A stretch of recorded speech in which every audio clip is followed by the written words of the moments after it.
Hello, friends. Happy Tuesday to you. If you're joining me on the replay, happy replay day to you as well. It's so wonderful to be here with you. Another very busy week. We're live here, and I'm excited to welcome you to today's live level up conversation. Welcome to Level Up with Winnie Sun. Market updates.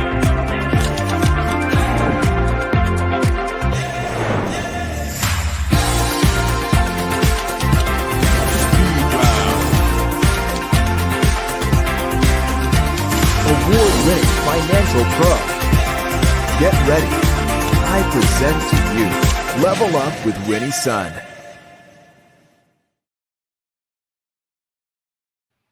Hello, friends. I'm seeing so many people joining us today. Thank you so much. It's such a treat to have you here. I'm seeing Brian Schumann joining us on LinkedIn Live. Hello, my friend. It's great to have you here. I see Modern Mom. I see CrossX Fighter on YouTube Live. Vicky joining us from Facebook Live. Wow, so many guests. Thank you so much for being here once again. Always a treat to spend the time with you. Hello, friends. I'm Winnie Sun, your host, Forbes contributor, CNBC council member, and award-winning financial pro, here to keep you on top of relevant, trending business news. And what makes it really special is that you are part of today's discussion. So I'm seeing you, I'm seeing your comments, and I welcome you to the show. We'll be sharing audience feedback during our community moments. What a treat to spend some time with you. And I want to welcome you back because we have a very special friend and guest with us today. You are in for a treat. I gotta say, I probably have been following her on social media for more than she knows. And, I don't know if that's a good thing or a bad thing, but she is someone I've wanted to have on the show for quite some time. She's one of the Forbes top 25 networking experts and MG 100 coach. I don't know exactly what that is. We're going to have to ask her.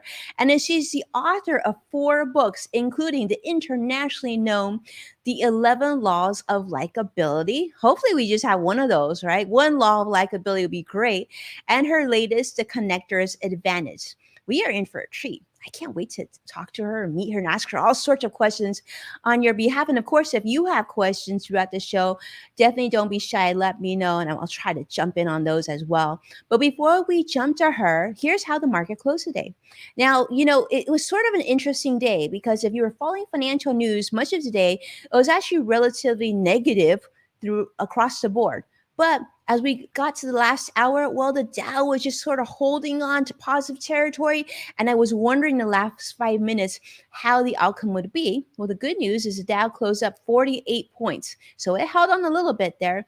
Unfortunately, the NASDAQ closed down 270 points, and the S&P 500 rounded that down also 32 points.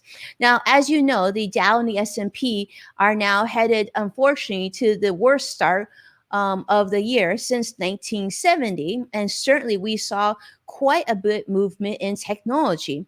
Now, if you've been watching the news recently, you know there's been quite a bit of bad news lately, right?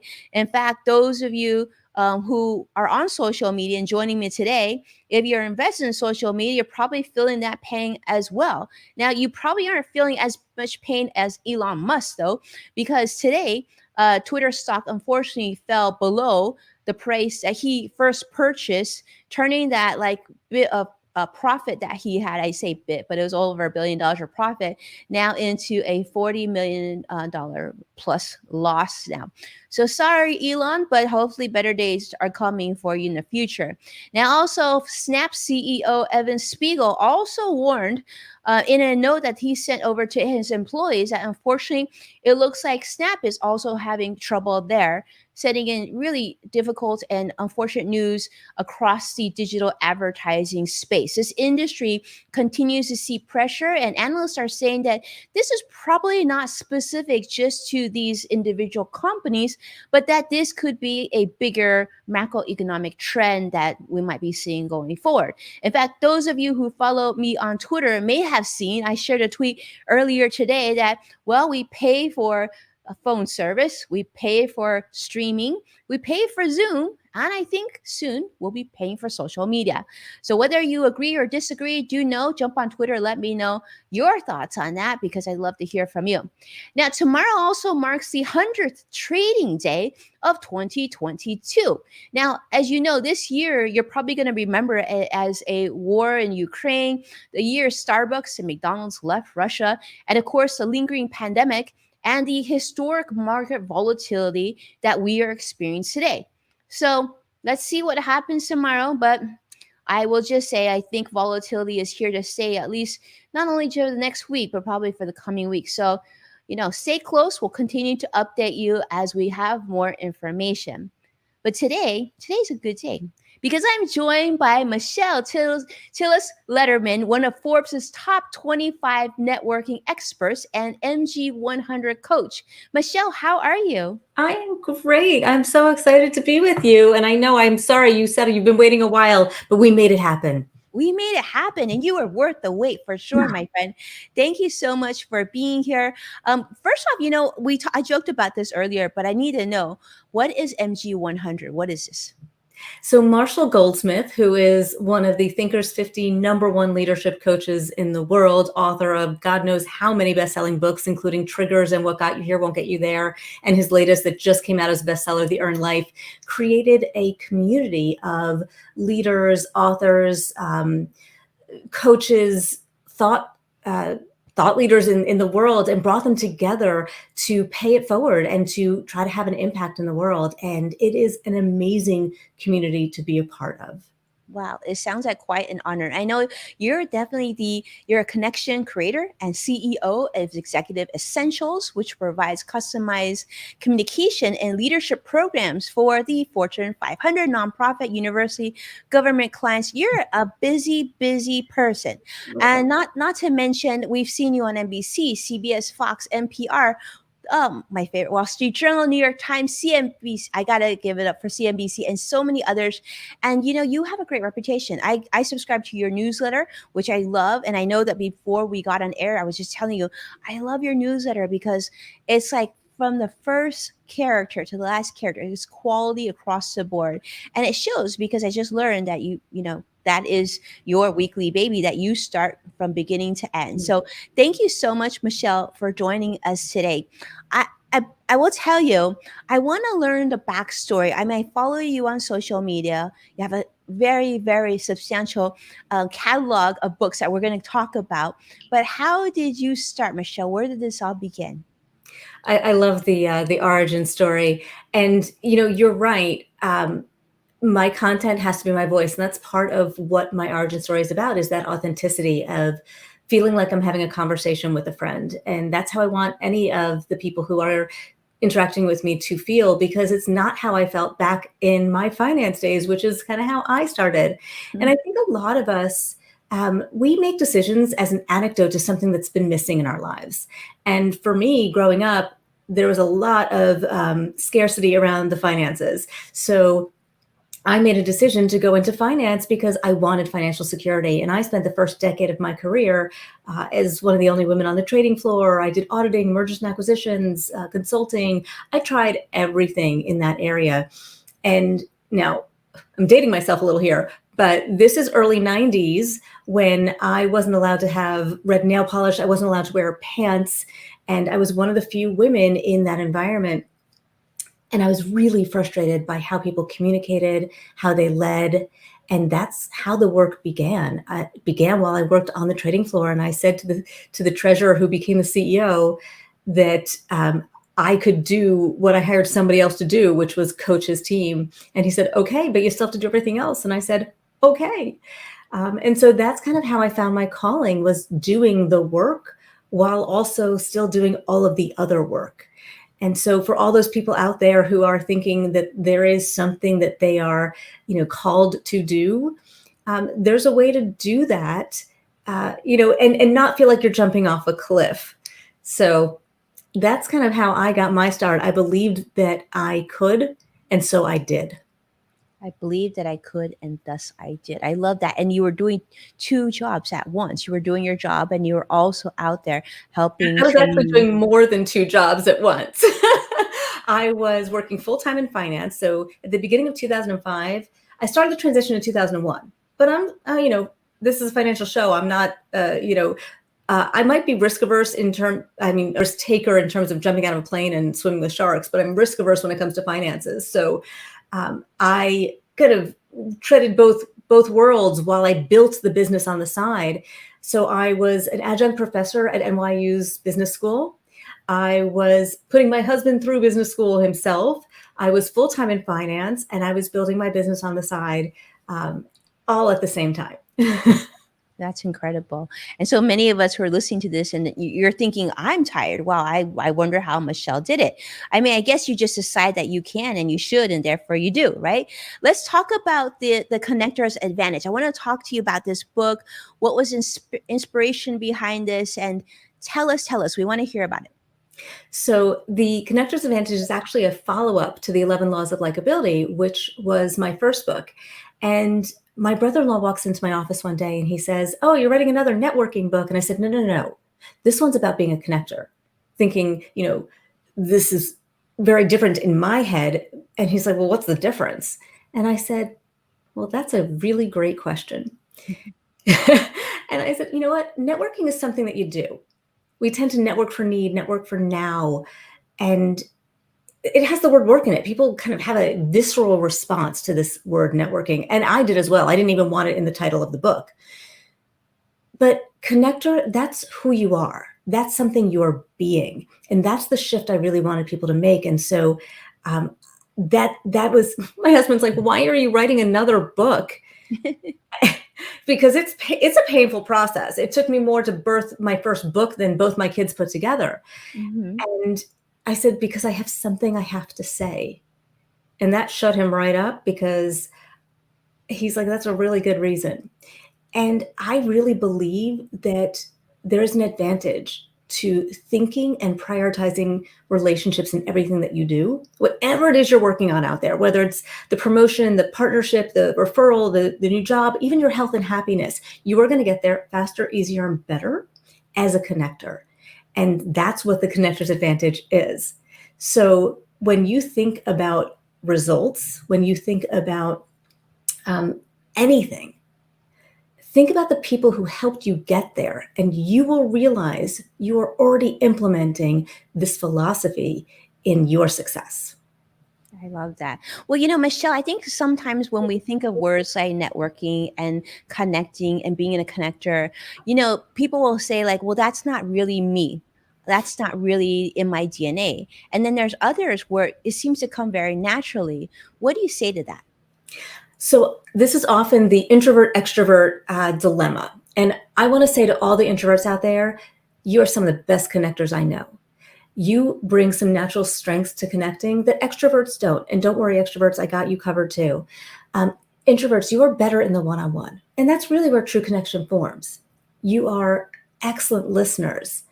You know how to probe and make somebody feel heard and listened to. And who doesn't love that feeling? And also, you're not off-putting, right? And as an extrovert, I have been told I might be a bit much at times, even from my now husband. So, but don't get me wrong, extroverts bring other strengths to the table. They can put people at ease.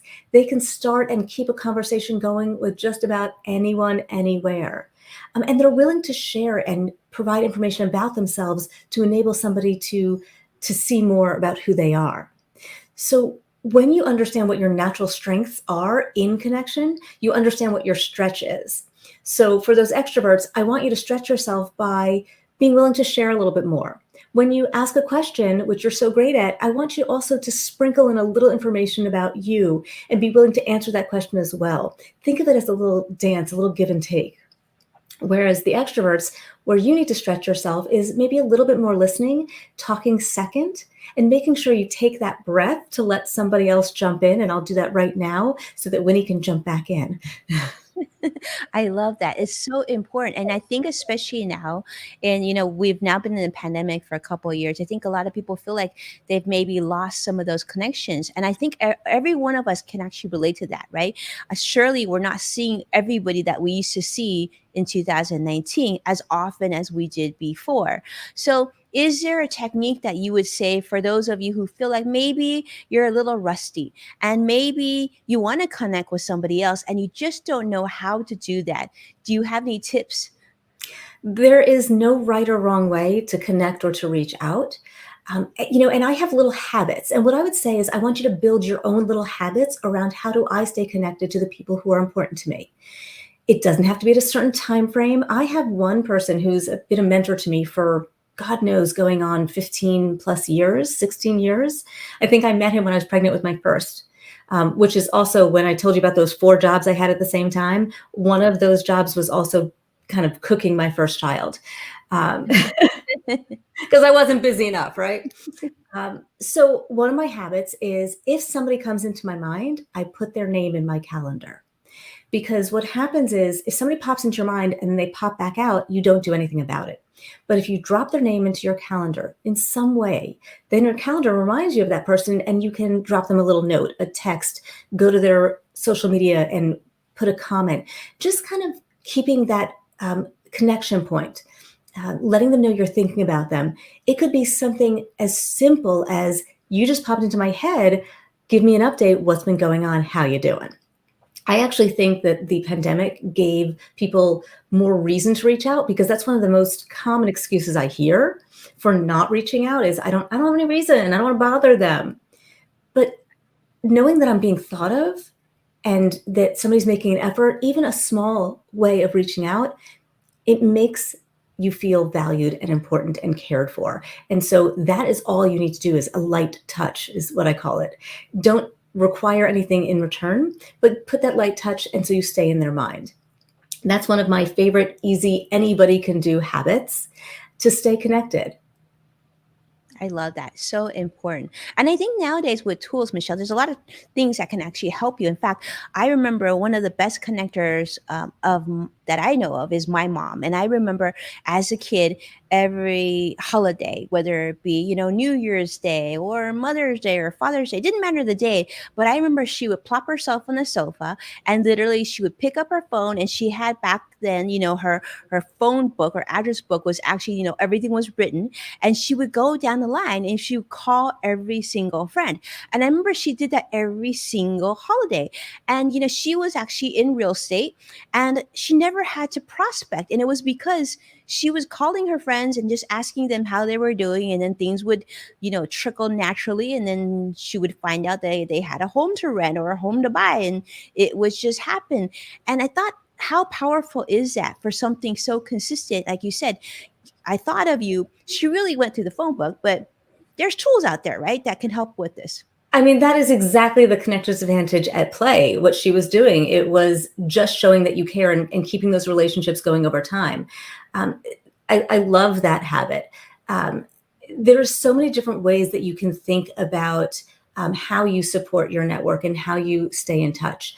I like to think of the 3 I's: invitations, information, and introductions.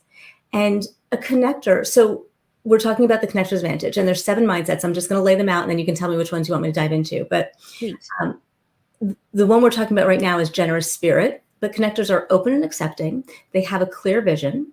They trust. They come from a place of abundance. They're social and curious. They're conscientious, and they have a generous spirit. And that's what your mother was doing, is she was seeing what people were up to, what they needed, how she could add value, just being that resource for them, and understanding that these mindsets and these attributes of how you think, they're not linear. It's not like I do one and then I do the next. They all enable each other. It's really hard to have a generous spirit if you don't have a mindset of abundance. It's very hard to be conscientious and set those boundaries if you're not having a generous spirit with yourself and clarity on what you should and should not say yes to. Yes and no, I always say, should never be one-word answers. Mm. I agree. So true. And I think I'm glad that you said both yes and no, because so many times we feel like to be a generous spirit, we need to continue to say yes, but actually that's not always true. We need to be able to train and practice saying no as well. I want to say hello and welcome to so many of our friends joining us today as well. Take a moment just to say hello to Sadiq joining us on YouTube Live and Flip Flops Needed on YouTube Live as well. Brigetti from Facebook Live. If you have a question for Michelle, do let us know. I'm happy to share. But Michelle, I actually have so many questions for you. I've always thought that people are sort of born either good at networking or not, connecting or not. But you're saying that that's not necessarily the case, right? Some of us are introverts, some of us are extroverts, and yet we all have that sort of talent. But maybe we just, do you think it's fear sometimes that's preventing people from connecting more? It's so interesting that you said that, because I actually thought the same thing when I started my research in this book. I thought there was certain, ways that we are just wired. And when I did the research, I found that there was very little differentiation between the attributes of a connector and a non-connector, with one major exception. The satisfaction that one gets from making the connection was 60 times higher in a connector versus a non-connector. But what it told me, and what it shifted the entire content of the book, was that anybody can be a connector. You are not necessarily born this way. You might be born introvert or extrovert, but that doesn't mean you're born connector or non-connector. And by the way, there's a connector spectrum, and you can level up, pun intended, where you lie on that connector spectrum to enhance by pulling different levers. So first, I want to say that no, you are not just born this way, and it's not necessarily a natural gift. It can be learned, and anybody can be a connector. And there's two levers that I want people to have to understand how to get from a emerging connector to a responsive connector to an acting connector, and continue to level up until you get to where you target. And by the way, not everybody needs to be a global super connector. But the first lever I want people to pull is the initiation versus response lever, right? So a lot of times people will ask us for things and we respond. That's wonderful. We will respond to that request for help. We will respond to that request for an introduction. You are a responsive connector, and that's a great start. If you want to get to the acting connector, you need to start to initiate. I want you to start to think, when you're in a conversation with somebody, what is it that they're working on? Who might I know that they would want to connect with? Or what events are coming up that I'm aware of that they, even if I'm not going, that they might want to go to? How can I add value to them, whether it is simply through appreciation or acknowledgement or credit? A thank you goes such a long way, and thank you is always a gift. I mean, Winnie, when you came on and you said that you've been following me for a while, to me, that was a gift you gave me in feeling that my words had impact. So thank you for that. So that's the first lever. The second lever is the breadth and depth. So if you want to get beyond acting connector, which is, again, a great place to be, and there's a quiz that we'll put in the show notes for you that you can find out where you are right now, you want to go either deep and or broad. So when you go deep, that's, everybody in an industry, in a job function, in a geography, that's a niche connector.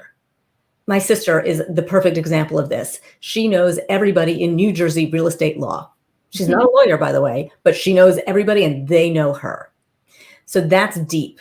When we go broad and we go across demographics, geographics, function, hierarchy, industry, education level, all those things, that's when we are a super connector. It's when you go, oh, they know somebody. I know she's going to know somebody. If she doesn't, she's going to know somebody who knows somebody.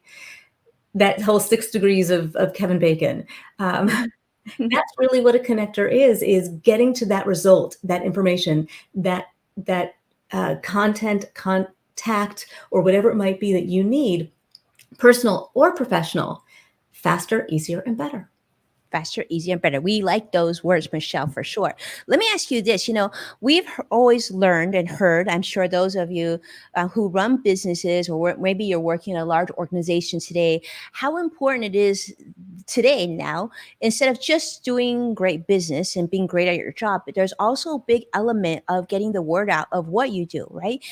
So many industries and companies and entities know that you really need to make sure that you have a social network, and you need to have maybe a database, maybe an email list. You need to have people who will follow your work and help you spread the language of your work, and share, get the word out of what you do.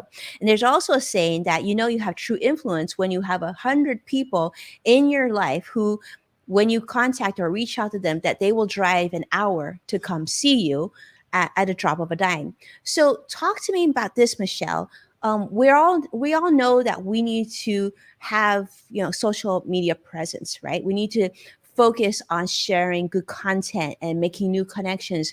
But how does someone actually maintain that larger network? I mean, one of my clients has over 30 million subscribers on YouTube. How in the world can you keep these connections to being really meaningful and something that's helpful for you long term? So the reality is 30 million, you're not going to keep all of those connections close. But that doesn't mean that you can't stay in their mind. And we talked earlier about some habits. So let me give you one more, because when you think about the overwhelm of how many contacts you need to, keep in touch with, we start to feel like it's not possible. There's not enough time in the day. So I often talk about underutilized time, not unused time, right? Because downtime is key. It's important. That is actually being used to sharpen the saw, to regenerate, but underutilized time. And that's those times when you might be in a car driving somewhere that you could be doing something. Another habit of mine is invite somebody to do whatever I already have to do, whether it is getting my nails done. I have had many a meeting getting my nails done. I love it. Taking dogs for a walk, post-gym sweaty breakfast. So thinking about those times that you can multitask. I do a morning walk every morning. I've been on a weight loss journey for the last year because everybody put on the weight during COVID. And so every morning I walk about 4 or 5 miles, and I'll put my AirPods in and I'll have a conversation with somebody on my walk. And so I can connect to somebody every day. I'll also tell you that the most, or I should say the least productive time of the work week is Fridays from 4 to 5 p.m. So your mother did it on the holiday. You can say every Friday or one Friday a month from 4 to 5 p.m., that's going to be my reach out day. And just make a habit of, I'm not going to do any other real work at that time of the day because I'm just waiting for the weekend. So let me use that for connection time. So these are all ways that we can think about maintaining where we're not feeling like it's draining. I love it. That's so important. And it's super easy. We just set the time block, right? Put in our schedule and figure out and get in the habit of reconnecting. For those of you know me, I've talked about this in the past. I am actually a true, very extreme introvert. I know, Michelle, you had talked about how introverts, we can get around this as well. Talking about large gatherings, this is absolutely the thing I don't like to do. I don't mind speaking in front of an audience of 30,000, but I cannot stand cocktail parties. It's just not my thing. I don't know where to stand. I don't know, when do I talk? If you leave, do I just stand? Do I follow? Like, it's very, very stressful. Okay. So I'm thinking some of you may feel this way as well. If you're not comfortable with traditional networking events, I certainly don't like those meetup meetings either. How can people build more connections and grow their communities, if you will, without attending these really large events? I know this is a question that has been asked several times, so I want to make sure to get your feedback. So I'm going to answer it in 2 ways. One, because I believe that when I talk about the mindset of being social and curious, I'm not talking about a social butterfly. I'm not talking about life of the party. I'm talking about putting yourself in a position to be social and curious about one other person. So first of all, I want everyone to exhale when you feel the anxiety over going to those events. The second thing I'll say is I also want people to find their format in how they want to be social. Some people are better on social media. Some people are better on live events. Some people like Zoom, chat, whatever it might be. That's great. And stretch yourself at the same time. So you don't have to go to every live event, but go to 1 or 2, right? And when you're done, you're done. You don't have to stay there beginning to end. So I want to give you a little advice on the going to those live events, especially for the introverts. Think about getting there early or staying late, because those are two times that it just is a lot easier than the core part of the program. When you're there early, you can position yourself as a helper, right? Volunteering is a great thing for an introvert to do because you're given a job and you don't have to think about where to stand.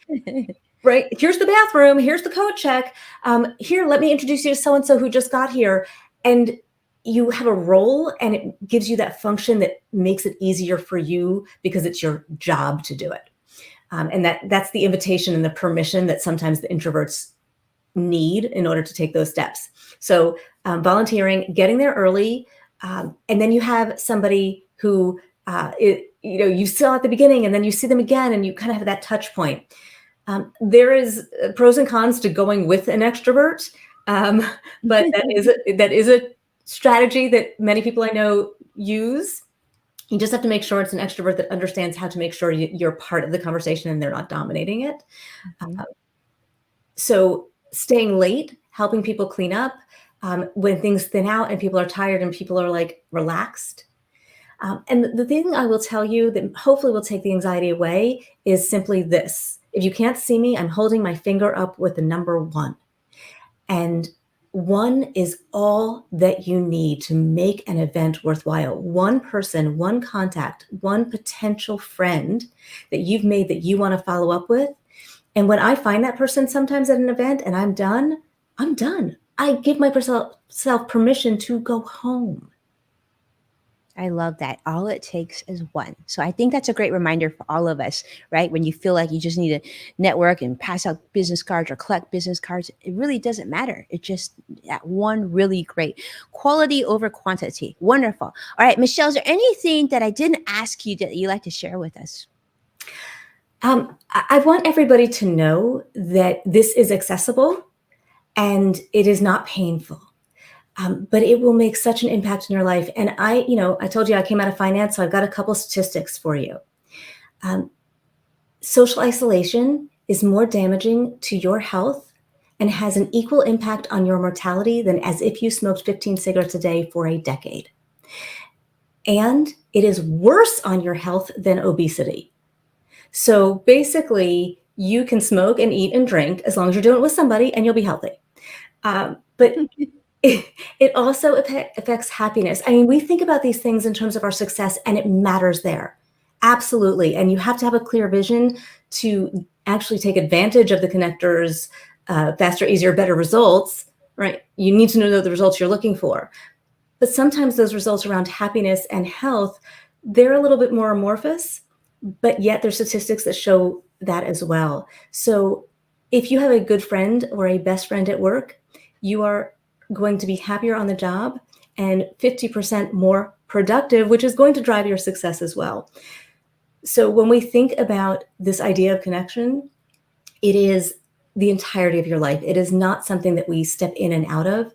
It is a mindset that says relationships are the priority. Relationships are the priority. Well, I feel really lucky, Michelle, hearing you say this because I get to go into an office of so many best friends. So I absolutely agree with you. Being able to be around people that you work with that you absolutely adore and respect is really a game changer. And I can attest that the productivity, 50%, I think is a lot higher than that. All right, Michelle, let's have some fun. You ready for speed round? Okay, I think so.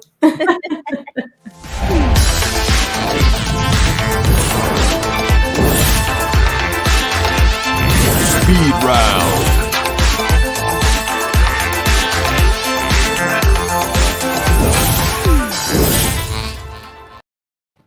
I love this. I love seeing so many of the comments coming in. Definitely, I think Vicky is talking about loving the fact that volunteer tip that Michelle she said was brilliant. I agree.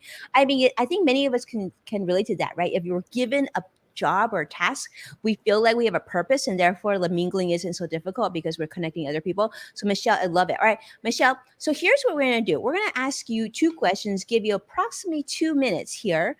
And so I'm going to start with the first one because I'm sure that you have a great tip for us here and a great quote here. Michelle, tell us, what's the best advice that you've actually been given, and how has this impacted your life? I think that some of the best advice I was given was some of the first advice I was given. And it was by a woman who I saw speak. And I was just so enthralled with her. I went after the conference and I said, can I pick your brain? Mm. And she actually agreed to have, a 2-hour lunch with me. And I asked her, how did she go from, the internal corporate security and safety to, starting her own business? And she said, I just hung out my shiggle and said, open for business. And I looked at her, I'm going, I could do that. And as I said before, and so I did. And it was that just putting it out there, sharing and speaking it made it real. There wasn't necessarily like anything of that leap that we all view that happens. I'll give you one other, because this came to mind, and I don't know if this is good advice or not, but it was advice that did drive my decision making. Mhm. And it was especially for those that are entrepreneurs out there or building a business, whether it's an internal business or an external business, follow the revenue. Follow the revenue. Very, very smart. Great. Both of those were excellent. Thank you so much. I think it made me think, which is why I love it, Michelle. Thank you so much. All right. Second question for you is this. Michelle, we believe that everyone has their own yes factor. Some people call it superpower. We call it yes factor. What would you say that your yes factor is? Well, my yes factor is being a connector and also enabling others to create connections. So that's why I call myself a connection creator or a catalyst, because it's not only me being the connector, but it is invoking and inspiring that in others. Because I think if we all connect, there will be a lot less polarization.